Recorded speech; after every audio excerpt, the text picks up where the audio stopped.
Hello aspirants, welcome to our channel Disc Civil Services in Detail, guiding aspirants to become officers. Let's begin our session of trending topics at 10 pm. So these are the most important, highly trending news from current affairs we have chosen and discussing from competitive exams point of view. So first most important article, that is IMEC Conclave 2025.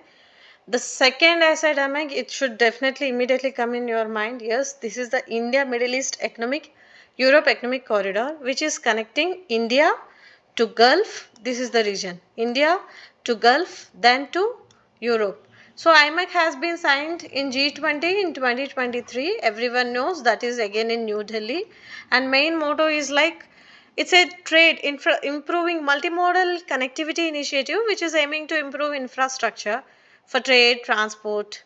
Especially, it was part of broader partnership for Go. I will write it down here. PG2.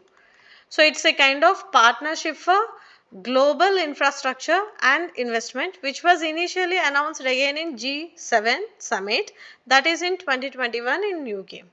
So structure of IMEC, as I already mentioned, it consists of two corridors, that is Eastern Corridors, which is connecting India to Gulf, and Northern Corridor, which is connecting Gulf, here this Gulf part, to Europe.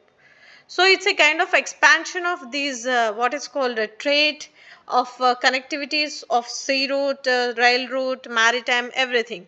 So main motto of this is like enhancing trade efficiency, and it is like countering China's BRI. Many say that yes, China's Belt and Road initiatives, it's like a counter attack to BRI.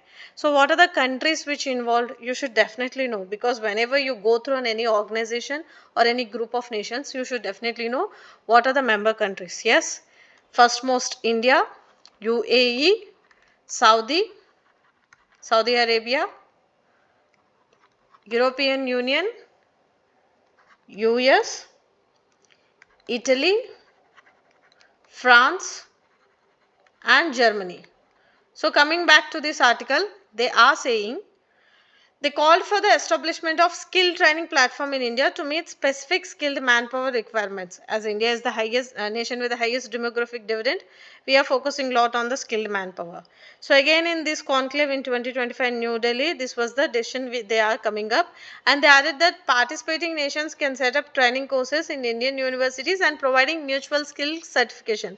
That will definitely help for the further getting opportunities. It highlighted such programs will not only create job opportunities, as just now I mentioned, for the youth, but also enhance India's soft power. That is called again, it's all related to demographic dividend through expansion of largest diaspora. So we have huge diaspora, no? When we were discussing about Paravasi Bharatiya Divas, we may have come across how their contribution is helping for this Viksit Bharat, especially in the financial terms, investments and all. So this is all about this article. Just one more point you should know, yes, there are few collaborations in between again this IMEC and all, which is again helping for this enhancing connectivity. It's a kind of connectivity and economic cooperation too. So coming back again, second article is all about 6th India Uzbekistan joint military exercise, Dastlik. This is very important.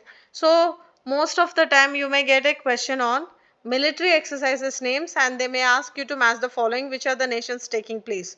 So all these are like especially for the cooperation in defense sectors as well as exchange of technologies. For Dastlik 6 is in India, between India and Uzbekistan, taken place in Pune, Maharashtra today, that is on April 16th, where Indian contingent comprising 60 personnel is being represented by a battalion of Jat Regiment and Indian Air Force. And Uzbekistan contingent is being represented by the personnel from country's army. So it's a kind of annual training event conducted alternatively in India and Uzbekistan. So Uzbekistan Prime even Minister said that it is for improving those practices, tactics, techniques, procedures of conducting joint conventional operations. It will enhance defense cooperation. As we see, most of the time military exercises conducted mainly for the purpose of defense cooperation. If it is a naval based exercise, definitely for improving the maritime security and all. If it is something related to these like military exercises, again for defense cooperation. Yes, India's exports registered growth of 5.5% to hit record $820.93 billion. See, all these are like these exports, imports, these VPO, these figures really important. They may not ask you these kind of factual data in prelims, but it is really important for writing good answers in mains, because when you are writing something related to inflation, or in economy you are writing something related to manufacturing sector or mercantile exports or investments, you can quote these figures as an example. So India's total exports of goods and services registered a growth of 5.5%, reaching a record this is and April month compared to previous fiscal year, despite the uncertainties in the global market. These uncertainties in the global market means this war situation, this Ukraine crisis, this Gaza crisis, and few floods and a few natural disasters which happened. Even the global power, how playing key role, like the elections, tariffs of US and everything. So these are kind of uncertainties in the global market. So this is all about these facts and data. Just keep a note. Yes, Railways Minister commemorates 172nd anniversary of India's first train journey. So in 16th April of 1853, the first railway line was started. If you have studied your modern history spectrum textbook, you may have come across this fact. So the train departed from Boribandar to Thane in Maharashtra, and it was like the train hauled by three engines, that is Sindh, Sultan and Sahib, covered a distance of 34 kilometers in 1 hour 15 minutes. So highlighting the legacy of the railways, the minister remarking the since then 1st January, Indian Railways is doing a steadfast in its commitment and serving the nation kind of. So if it has selected, like if it is celebrating 170 plus years, you may definitely should have the basic facts and data. There may be a chance of getting question on this. Yes, External Affairs Minister Jaishankar ji urges foreign envoys to explore Northeast. See, these days Northeast they are focusing a lot. If you observe Telangana, if you take Telangana as an example, recently there's a lots of slogans going on. Visit Telangana, explore Telangana kind of. There was a Hindi saying which Smita Sabarmal has been uh, uh, introduced as on the part of tourism. It's a kind of exploring tourism spots, especially in the Telangana, and part of that even the Miss Beauty contest also taking place at Telangana soon. So all these kind of activities enhances the beauty of the tourist spots or natural spots which belongs to that particular region. It means if you are focusing for the development of any particular state or region, you can focus whether in manufacturing sector or industrialization, or even like giving exploration to these tourism spots kind of. So tourism sector is one which is booming and giving a lots of importance, from where you can get a lots of job opportunities, local culture, handlooms and traditions, everything will be getting noted worldwide. You will be getting global recognition, and bridging that gap between those indigenous vocal local kind of things will be taking place. So here in this article he is focusing on Northeast Investors Summit 2025, which is going to take place. He is saying foreign envoys to explore the region and promote the attributes to their governments and industries. So simple. No, heart of many key Indian policies like neighborhood first, Act East or BIMSTEC. Northeast region is the heart. And even we know the importance of Northeast region, especially for this what is called huge environmental and a cultural perspective. From environmental and cultural perspective, there's a huge importance. So five neighboring countries serving as a bridge between the Indian subcontinent and Asian should share these distinguished cultures and all, and they should focus on recent initiatives, as well as they should come and explore the beauty. This is what he is saying. It's a kind of again giving importance to tourism. From there economy will develop, from there investment will develop, from there automatically infrastructure will develop. Because if you are inviting something, or see the Mahakumbh is such an example where you have seen huge crowd from different nations, the infrastructure, the income, the global connectivity, the cultural importance, how it flourished, how it given a strong impact on Indian culture. It's a kind of giving a few different dimensions to you becoming a global power. Especially when India is focusing to develop itself as a global leader, all these perspective really matters.